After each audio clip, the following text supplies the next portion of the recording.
In this episode, I'm joined by Nolen Gertz, who is Assistant Professor of Applied Philosophy at the University of Twente. In this episode, we discuss his book, Nihilism, alongside topics such as meaning, pessimism, active and passive nihilism, as well as the films Office Space and Falling Down. I'd like to say a big thank you to all our paid patrons and subscribers for making all of this work possible. And if you have enjoyed any of Hermitix's content or this podcast and would like to support Hermitix going into the future, then please find links in the description below. And this will also allow you to now get exclusive content. Enjoy. So, Nolen Gertz, thanks very much for joining us on Hermitix podcast to discuss your book, Nihilism, or Nihilism. From the MIT Press Essential Knowledge series. Nihilism is essential knowledge for everyone. Yes. So, before we jump in with nihilism and this book, just tell us a little bit about yourself and what it is you do. Well, thanks for having me. I'm Nolen Gertz. I'm an assistant professor of applied philosophy at the University of Twente in the Netherlands. I'm from the United States. That's about all I do. I don't remember what I did anymore. In what sense don't you remember what you did? Were you something else? Well, I mean the before times, the before COVID. Oh, okay. I see. Yeah, it's a different world. So we're going to be discussing nihilism, which is a tricky topic because you're talking really about meaninglessness and nothing and somehow applying meaning to it. But before we do so, I do have to ask you the Hermitix question. You can place three thinkers, living or dead, into a room and listen in on the conversation. Who do you pick? Yeah, that's a hard one. I think almost anyone I would choose would not speak English, so I would have a hard time understanding them. But if I could, let's see. I guess I would have to go with Nietzsche, Du Bois, and Simone de Beauvoir. Okay.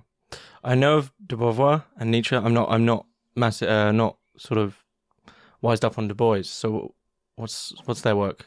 Yeah, W.E.B. Du Bois.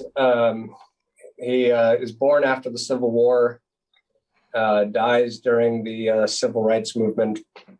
So he basically lived through what was supposed to be, America fixing its mistakes after slavery, and instead just basically bringing slavery back under a new name, the Jim Crow Reconstruction era. So, he's a fascinating philosopher, political thinker, sociologist, journalist. He's a Marxist, but he's also, deeply poetic. So he's just a really good writer. He studied with William James. Mm-hmm. He's got a fascinating life on top of, like Souls of Black Folk. This really interesting ideas about what it actually means to be divided by race. And this idea that we're not all just people, that actually you do have very different experiences in life, and you actually see the world through the eyes of the oppressor, and see yourself through the eyes of the oppressor. It's very important. Do you think that that actually does have some sort of implicit relationship with nihilism, in the sense that for some people, some experiences would be basically meaningless, right? They can't empathize. Yeah, I think it's this idea that we can take for granted that sort of, when people say, I'm colorblind, I don't see race, and treat that as like a common sense, centrist, non-political position, instead of, a radically ideological position that really does damage to the ability to actually advance politically. Yeah, it's like they've gone one step too far. It's like, yeah, maybe one day, but right now, all those differences are still apparent. Right. Yeah, I'm always fairly wary of centrism in any form. Really, sounds almost like a bit like a cop out. Really. Yeah. Are you align yourself politically? Yeah, I think I'm left. I don't know if I could be more left. There are probably things I could be more left about. But I think I'm angry all the time in the way that leftists tend to be angry. Okay. So what made you so interested in meaninglessness to write a full book about it? Yeah, well, they always say write what you know. And I think this is really basically my third book on nihilism, because my first book didn't have it in the title. It was called The Philosophy of War and Exile. But my concept of exile, I think, was actually tied to this concept of nihilism. And I've even my undergraduate thesis was on boredom, and trying to understand the philosophy of boredom. So I think I've been obsessed for a long time, and I think why I got into philosophy in the first place was trying to figure out, what it means to be human, why we do what we do, what things mean. I've been sort of bothered by the answers that I've seen around. So you went straight to the core of what's the meaning of any of our actions if we implicitly understand there may very well be absolutely no meaning. Yeah, right. I mean, I think I remember, for example, I was studying at the London School of Economics, and I was on a trip with two classmates, and they were, econ master's students, and they were both reading the FT, the Financial Times. And I asked them, why are you reading that? And they were like, well, we study economics, so it's important to read it. And I said, right, but why? And you could tell the more I asked why, and the more baseless their answers were, other than their sense that they're supposed to be doing it. The more agitated it made them, right? That just take our word for it, leave us alone. Yeah. I mean, there's so many, even down to sort of really basic things in life. There's, basically everything in life is like that. Like, I've recently sort of changed my sleeping habits and then basically sleeping on the floor. Which sounds mad, right? It sounds insane, but it's better for your back. But then I was reading sort of these peer-reviewed articles about it, and one of the questions was, why do you sleep on a bed? And it's like, it's one of those moments you go, I can't really answer that.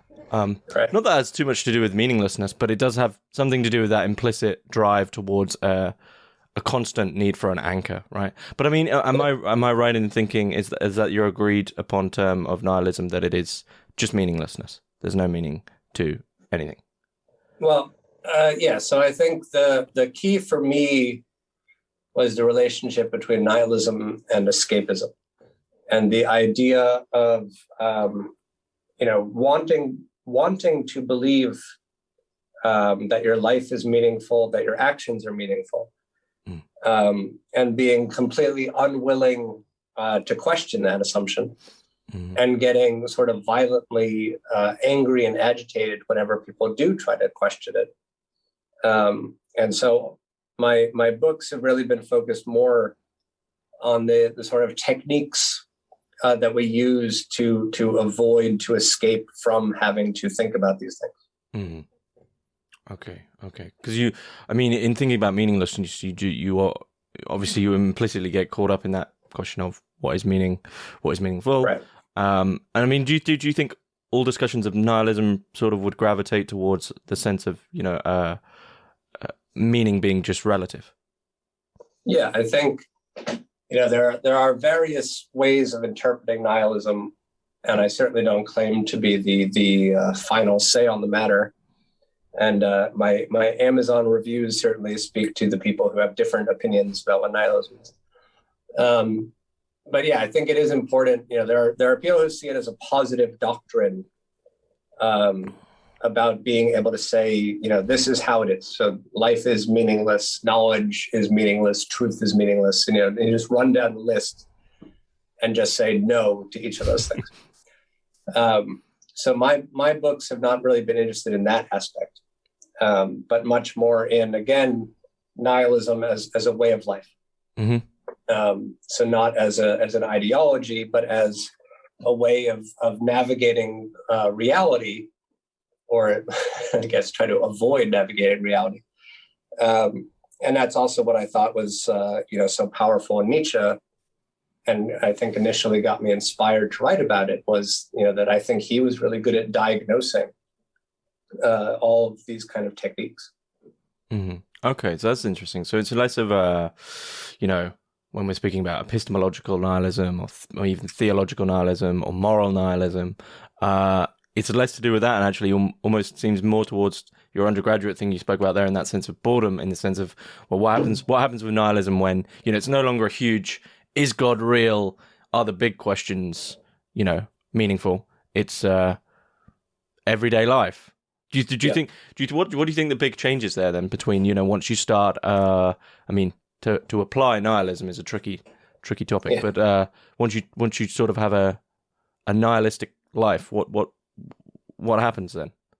Yeah, so I think it's important that the people who think life is meaningful, the people who think life is meaningless, don't live radically different lives. So this is also, again, what I find kind of fascinating is, when you ask people, does God exist? I don't know that their answer matters that much. That it's much more about, how does that shape your actual activities in life? And if you have the people who say, I'm an atheist, but are still, deeply embedded in science and sort of elevating science to a religion, then it doesn't really matter what your thoughts about God are. You still have religious beliefs. And I think this is, again, something Nietzsche was really good at, was the idea that, religion and science are not enemies. Religion just becomes science. And this idea that, what's more important than religion is sort of religiosity, and the way that people religiously, dogmatically pursue things, whether it be God, sports, Netflix, video games, what have you. It's still that sort of, this is where I plant my flag, this is where I derive meaning, and this is what will go unquestioned. Do you think it's possible for a human to live almost, you could define it almost as a pure nihilistic life? They have absolutely no anchor of salvation in that sense. Do you think that's but in doing so, would they then just make their pure meaninglessness, or would that just be madness? Well, you'd have to ask Trump, but I think he is a good example of how vacuous you can really be as a human being, and that you can be so the common connection between nihilism and void and abyss.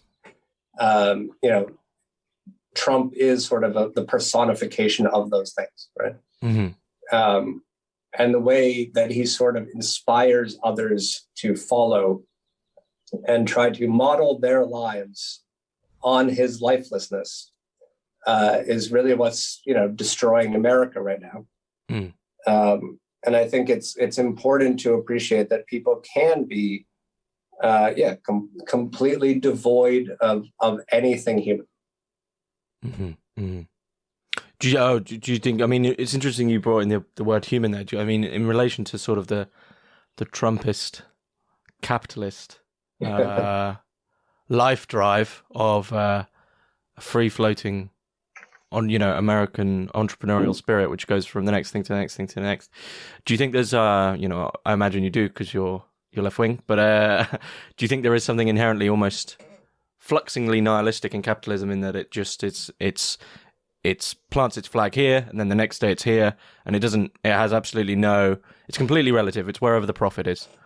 Yeah, no, I think this is something, in my last book, I wrote about Marx, and my nihilism and technology book, it didn't really appear, because I sort of made a decision, it's either I'm going to do Marx or I'm going to do Nietzsche, and I did Nietzsche.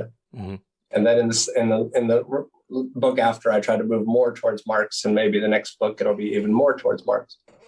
But I do think it's important. I do see them as having deeply connected projects. I think they would have hated each other, but I do think it is important that when you look at Marx's early essay on alienated labor, for example, that it's deeply resonant with a lot of what Nietzsche talks about with nihilism, and this idea that, the worker goes to work not because they want to, because they have to, and they spend all their time doing things, but they don't really know what they're doing. They don't really know why they're doing it. And rather than having answers to those questions, you accept a paycheck in exchange. Mm-hmm. Mm-hmm. So there's that notion of, as we were talking about, an organized religion, which just gives you this safety blanket for life. Yeah. So if you watch a movie like Office Space, one of my favorites. Yeah, I mean, it's hard not to see the critique of capitalism as also a critique of nihilism. But I mean, to almost to use Office Space as a good node for nihilism, there is a great example of Nietzschean active nihilism in there, in the sense, I did nothing today and it was the best day of my life, in the sense that all of a sudden he's free. But in doing that, in that protagonist, Peter, becoming completely free of those almost Marxist, alienation and the idea that you need to work, etc. Right. And almost he becomes free of chronic time, right? He's just doesn't care. He then just heads towards pleasure and hedonism and doing what he wants to do. So, I mean, you're not escaping meaning, but you are moving towards perhaps a more almost like personally utilitarian view. I mean, would you say that's perhaps where an unchecked nihilism could just gravitate? Yeah, I think Peter's character is interesting because he is sort of, again, a sort of a personification of nihilism in the beginning of the movie.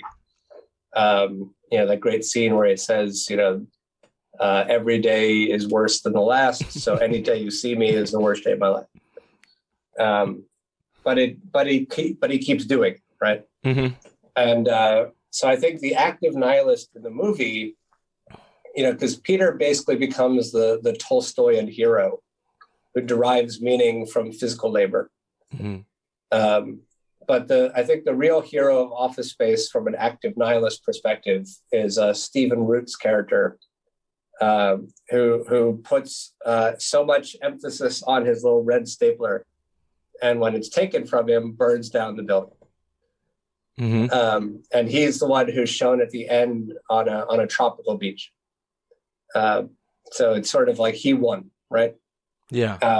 And that sort of active nihilist idea of, if it's not working, burn it down.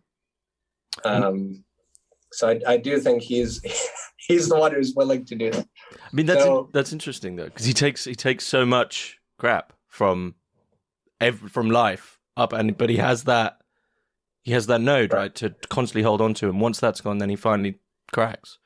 Right. Yeah, and I think it's important how much he doesn't care about how he's treated, right? That he is able to sort of give himself meaning, and then when that's taken from him, he's like, all right, I'm going to burn down the building. Like I told you I was going to do it, and so I did. So I guess the interesting question there is, in what sense are we sort of perpetually lying to ourselves? If we understand, just to take that red stapler as a metaphor, if you say like, this red stapler is my one salvation in life, I have to hold on to this, metaphorically speaking. If we sort of understand that, though, if we on a meta level, we know that is our salvation and we're holding on to it, we know it could just fall apart at any moment. Are we lying to ourselves, or are we just constantly developing something? Yeah. Well, it is interesting that stapler didn't exist in reality outside the movie. But so many people wanted it that they started making the red stapler after the movie. Oh. So it did seem to speak to people, whether it was just sort of a kitschy souvenir or sort of symbolic of their own lives. But I do think it's interesting how many people I do think, and again, this is often how movies portray it, the same, like, sort of Michael Douglas's falling down. And that sort of, I'm not going to take it anymore, right? I'm mad as hell. I'm not going to take it anymore. That sort of network mindset of Howard Beale, right? And I do think it's that sort of fascination, again, with the sort of Marxist, why did the revolution not happen? And I think the Nietzschean answer is because we are so good at taking so much crap. And we can really adapt to really anything. So yeah, what would it take to actually break you? What would it take to actually drive you from passive to active nihilism, right? What would to take? So what is your red stapler? Is an interesting question. That is an interesting question. I mean, it's an interesting question in the sense. I mean, it applies to a lot of religious traditions as well, as like the idea of in occult works, the crossing of the abyss, or sort of the dismissal of the ego, or that final thing which breaks any hold you have. But I mean, taking falling down and Office Space is two great examples. I mean, one thing that's key there that I can see is that when they move from passive to active nihilism, especially Michael Douglas in Falling Down, which also now you're quoting these films, I realized all my films are heavily nihilist. The realization that as soon as he does crack in that horrible hot traffic jam, he no longer really has a teleology. Right. He's just sort of fluxing in the world. He just walks to that park to enjoy the one green space there seems to be in that horrible city, and then just sort of goes to a shop, and there doesn't seem to be too much of a purpose. And I mean, perhaps, what happens to time then? What happens to time once we sort of break? Are we then just like, well, we're just being? As soon as you then develop, you say, right, I'm going to do this. I have this plan, this project. Are you then potentially entering yourself back into a sort of nihilistic slavery again? Yeah, well, that's what's sort of fascinating about the rival figure of the police officer who's 3 days from retirement, right? that sort of classic, I got to stop this guy. He's on a rampage, and then the number of people. I think that's Robert Duvall. The number of people who identify themselves with Michael Douglas and the sort of anti-hero, whether it's Walter White, Tony Soprano, that sort of, or even thinking about, Oliver Stone's Wall Street, and the number of people who are like, wow, I really want to work on Wall Street. So, yeah, I do think it's kind of fascinating how even when it stares you in the face, look at how awful everything is, that you do, again, perpetuate it. And you seem sort of locked in a cycle, so that, just every weekend when you think about how great it is to have free time and you feel relieved from pressure, and then you just go right back into it on Monday. And instead of saying, I should try to have more Saturdays, just being like, oh, it's Monday again. Well, can't wait till next week. And then knowing that retirement is something that's, in the distance as your goal in life, that you're not going to be able to enjoy until you're too old to enjoy it. And you might never make it anyway, especially if, climate change or the economy collapses, or, so all of the things that stand to, slap you in the face and be like, what are you doing? And you just say, yeah, I'm not going to think about that. Okay.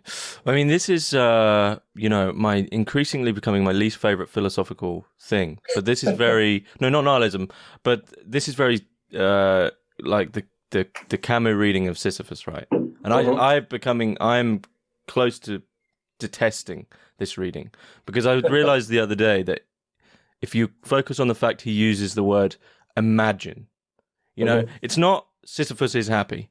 We have to imagine it, which is basically an implicit lie, right? Which is, what we're going on about with this, weekend again, can't wait for Friday. You're imagining yourself happy in that situation when we all sort of accept that we're not. But I mean, so what's the difference between nihilism, if we take this sort of our standard Western working week of thank God it's Friday, we all agree on this implicit, ridiculous relationship of work that we have, and all we want isn't should we just question work generally? It's, what about 4-day working week? Right. Yeah, but after that it's going to be 3, and then you're eventually at some point people will realize they don't like working office jobs, but that might be it. But so what's the difference, do you think, between that, the absurdist, pushing the boulder up the hill and you just go, oh, well, I'm happy, and a nihilist, reading?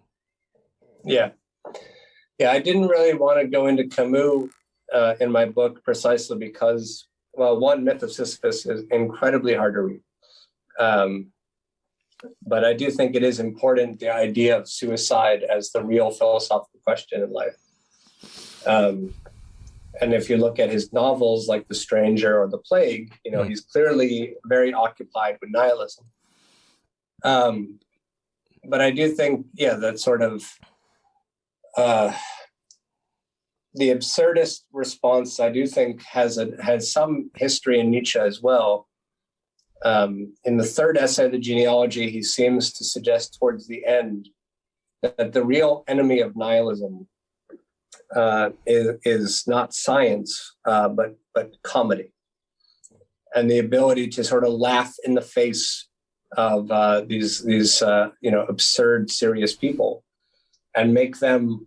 And this is really, I think, the role of great stand-up comedians throughout history and today, is this idea of this is a space to really do what philosophers used to do, right? To question what we take for granted, and to have that sort of release of laughter in the face of these things that in other spaces we would never laugh about. And I think it's, again, important, that Simone de Beauvoir, in her analysis of nihilism, connects it to what she calls a spirit of seriousness, similar to Kierkegaard. And again, this idea that the serious man, as she calls it, is sort of on the tipping point from nihilism. So she wants to make that a distinction, that you're unwilling to be an adult. You want desperately to live like a child again. You want desperately to have someone telling you what to do. So again, why the revolution didn't happen. You want a boss. You want someone to tell you what to do.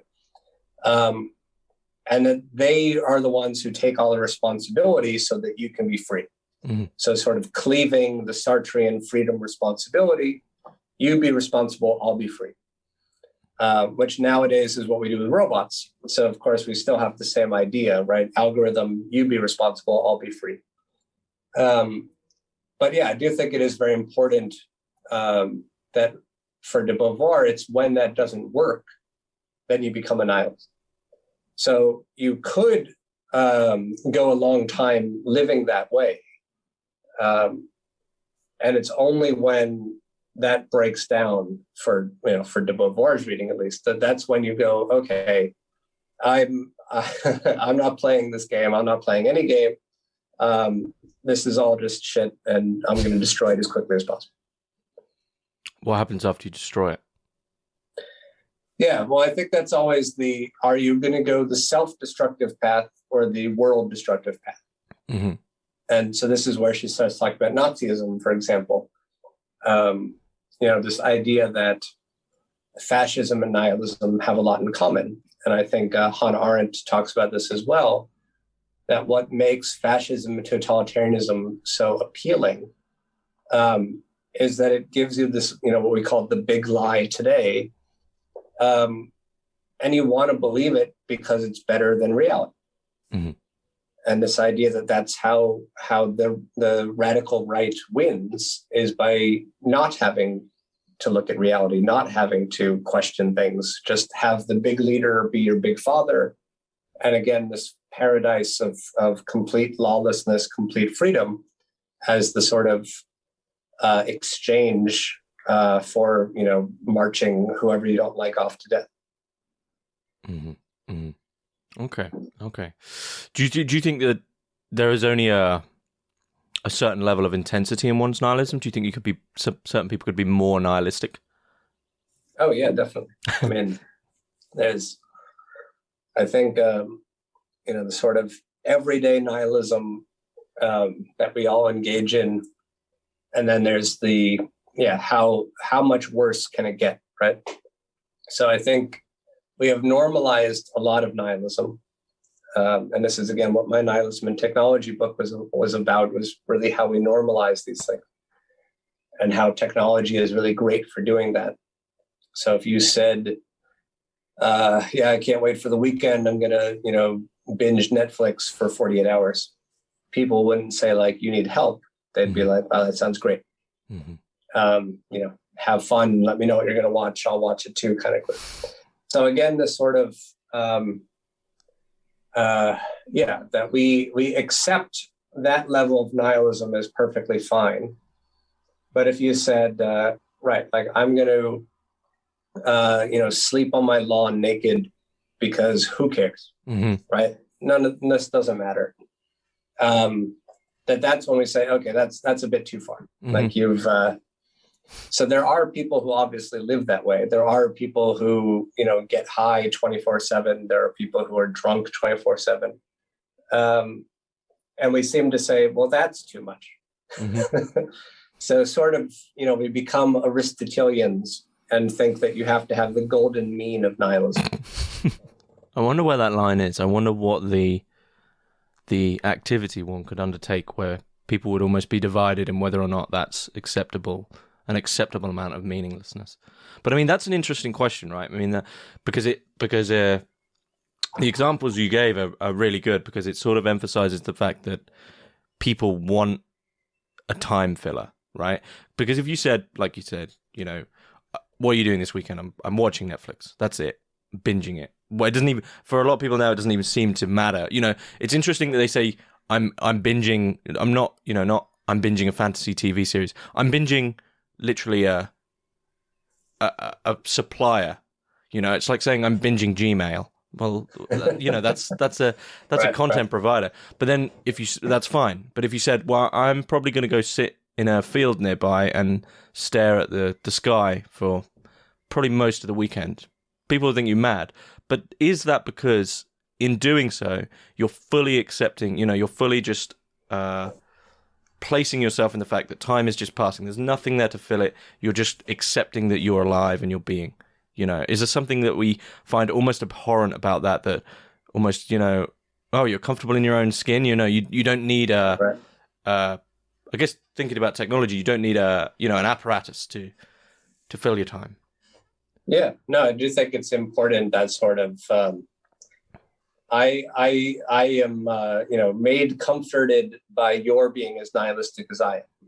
So it's when you go further, then I'm made uncomfortable, because then it does sort of force you to question, well, why don't I do that?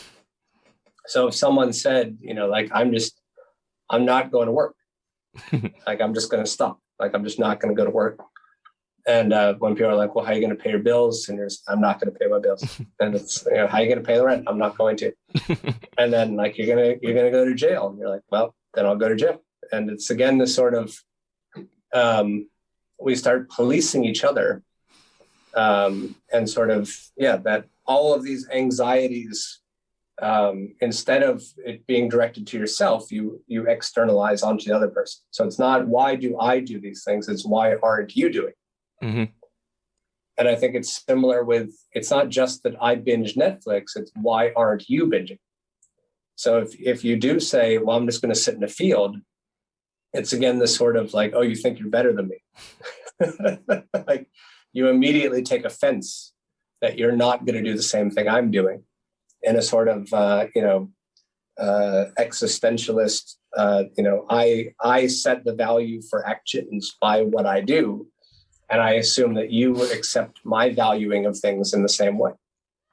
So that clears up why you said you see nihilism and fascism as sort of connected. That there's just this implicit idea that there's meaning, like, you should be doing it. We should all be doing it, and we'll make you do it, because otherwise we sort of realize it might all crumble. I mean, that's makes a lot of sense. So why is it that nihilists often get confused with pessimists, and they're often seen as, broody and edgy and things like this? Yeah, well, I think it's again, if you say life is meaningless, people think you're suicidal, instead of you saying, no, I've now reckoned with freedom that comes from admitting life is meaningless. So instead of seeing these things as actually optimistic, right? Life is meaningless, therefore I can give it meaning. We just stop you at, oh, that's so sad and depressing. I have to help you. So yeah, I think it's important.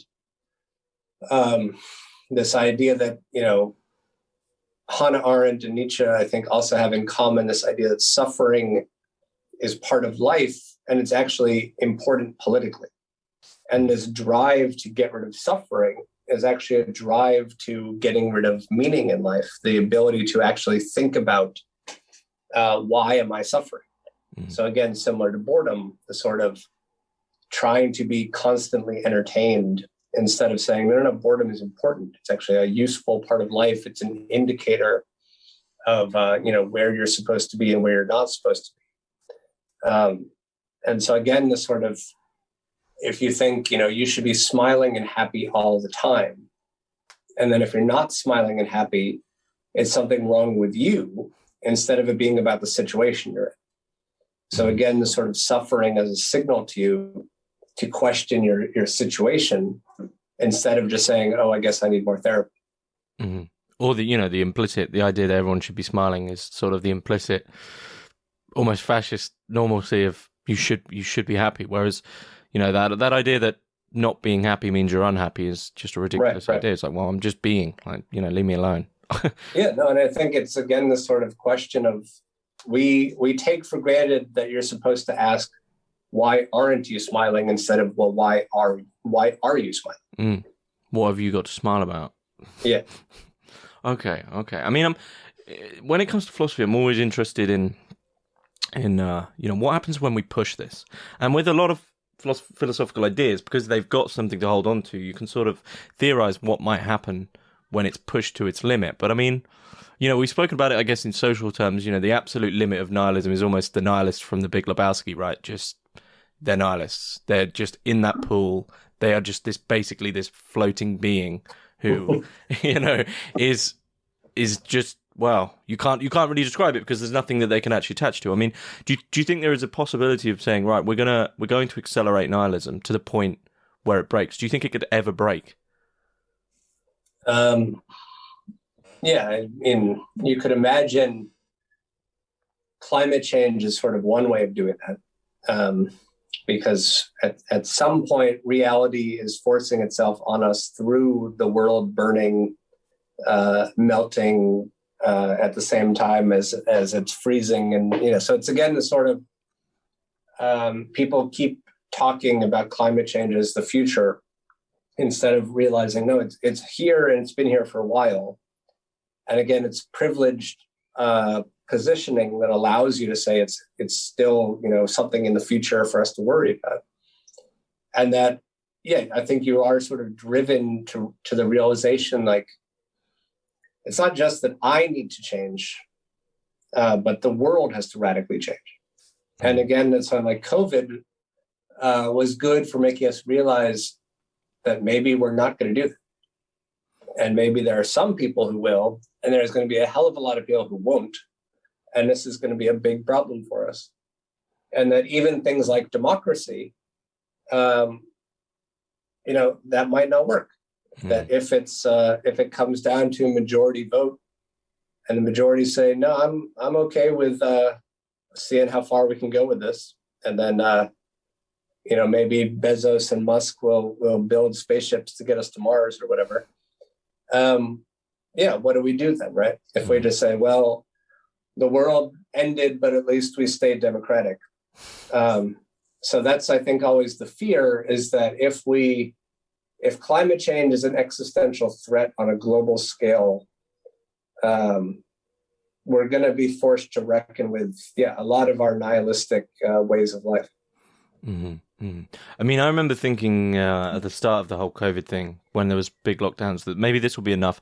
People started to seem to, I see things online, people, maybe growing veg or starting hobbies or sort of changing and realizing maybe their way of life that they're living isn't for them. And I think a few people have sort of changed, but it made me realize that most people just want to now just do their jobs at home. And then I sort of lost all that faith when I realized that I think the majority of big cruise ship companies are sold out for like the next 5 years now. So I mean, that was the pin in that balloon of hope. So I mean, in terms of this discussion that we're having, the COVID thing seems to be almost like a panic button. You know, you pulled back the curtain for a second of what people's lives are like in terms of nihilism, and instead of them exploring that possibility of, well, it could be something else, they've retreated very swiftly. You know, like seeing the Wizard of Oz and realizing he's behind the curtain, but then going, nah, just close the curtain again. We were enjoying all the tricks, right? Which is, you know, so I mean, yeah, I guess the question then is, it's almost a fascist question of, is it right to push people, to drag people out of their false stasis? Right. Yeah. No, I think this is what. Is it paternalistic, or does it go full fascist? But again, this sort of, at some point, do we, because this is again part of the active nihilism, at least, is questioning the values of even things like democracy, which doesn't mean that you immediately say, well, if I'm going to question democracy, I must be a fascist. It's just instead saying, well, for certain things in certain situations, there might come a time when we really have to look at these things and wonder, what really needs to be done, and how fast does it have to be done, and what's the means to do it. And I think it's again, it makes us uncomfortable. We don't like thinking about it. So you either say, well, I'll pay someone else to think about it for me, or I just refuse to think about it and hope it all works out.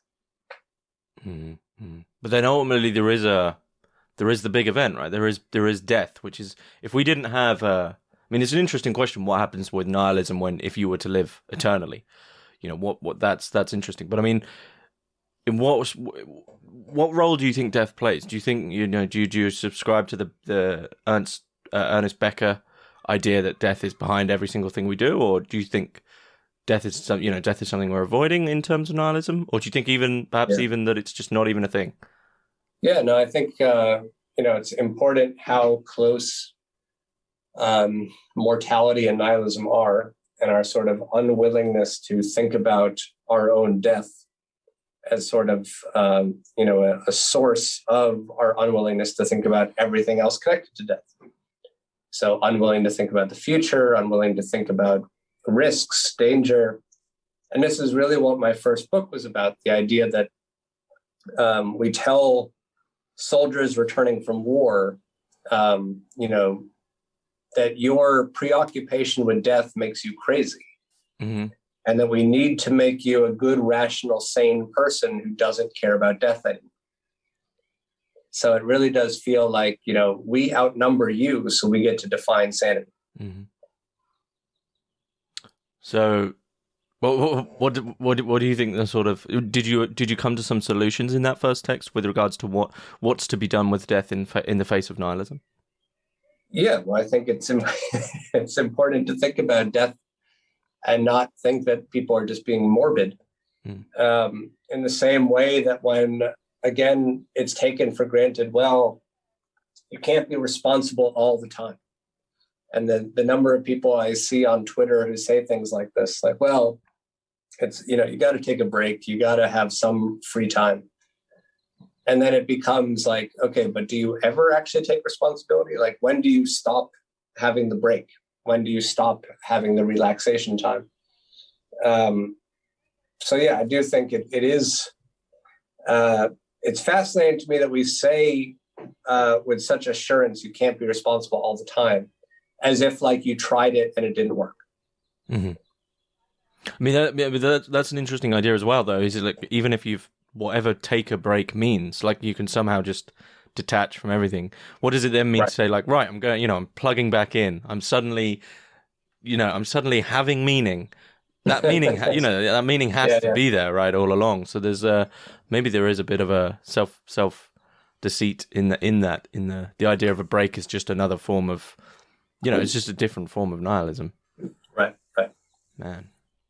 Well, but it doesn't have to be. I mean, maybe, you know, nearing the end here, it doesn't have to be depressive, right? And this can be a life affirming thing.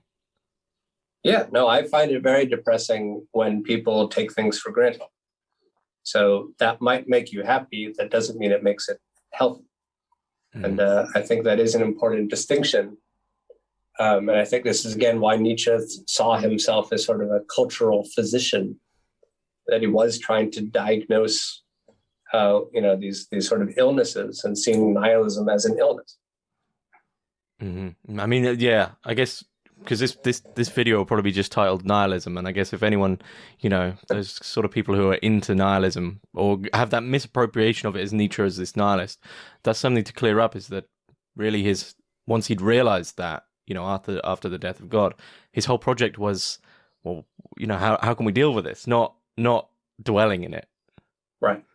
Yeah. No, I think you write about what you know, which also means that you don't see yourself as above it. And this is why, you know, in my nihilism and technology book, I use the word we, which, you know, always makes me worried when students do it. So I tried to say at the beginning, you know, I'm doing that to indicate that I'm just as sick as you are. You know, I'm just as culpable. I'm just as I'm just writing about what I know. I'm writing about what I do. Okay. Are you planning on writing more on nihilism, or are you? Yeah. I mean, I'll probably never not, whether it's there in the text or not. I'm sure it'll be there somehow. Okay. I mean, is it tough now for you personally, like with other philosophical interests? Do they all sort of just gravitate towards nihilism now? Yeah, I think, I can't not question the meaning of whatever it is that we're talking about. Mm-hmm. Okay. But that, you know, like we've said before, some people would say, oh, that's unhealthy, whatever that means. But, well, that's your own, you know, implicit normalcy that's developed that idea. Yeah, it's just another pathology. Okay. Whereabouts can we find your work? Well, Amazon, but hopefully at an independent bookstore near you. Cool. Yeah, I think that's a good place to finish up. Nolen Gertz, thanks very much. Thank you.